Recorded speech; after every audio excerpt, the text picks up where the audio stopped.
Pemirsa, untuk menghormati bulan Ramadan, petugas Satpol PP Kota Blitar melakukan razia di sejumlah hotel dan penginapan. Razia yang digelar pada siang hari ini berhasil mengamankan dua pasangan mesum yang bukan muhrimnya. Selanjutnya, pasangan tidak sah tersebut dibawa petugas untuk dilakukan pendataan dan pembinaan.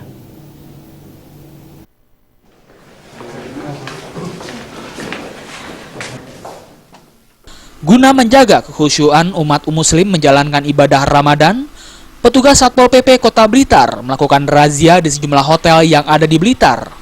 Razia pertama dilakukan di Hotel Puri Perdana yang terletak di Jalan Anjas Moro, Kota Blitar. Satu persatu pintu kamar diketuk untuk diperiksa. Hasilnya petugas menemukan satu pasangan mesum di dalam kamar. Setelah diperiksa identitasnya, pasangan muda-mudi ini bukanlah suami istri, sehingga mereka langsung digelandang masuk ke dalam mobil patroli. Selanjutnya razia dilanjutkan ke Hotel Mairo Koco yang berada di Jalan Muhammad Hatta, Kota Blitar. Petugas juga langsung memeriksa satu persatu kamar hotel. Di tempat ini petugas menemukan satu pasangan mesum. Ketika hendak dibawa petugas, pasangan wanita ini bersembunyi di dalam kamar mandi. Menurut Kasatpol PP Kota Blitar Haryanto, razia ini menindaklanjuti keluhan masyarakat tentang banyaknya kasus perselingkuhan. Untuk itu, pihaknya akan terus melakukan razia.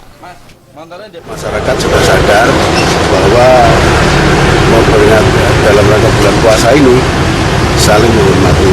Tetapi masih ada satu dua yang bandel, karena dari beberapa hotel atau tempat yang kita datangi terdapat beberapa pasangan itu yang bukan suami istrinya, yaitu pasangan selingkuh.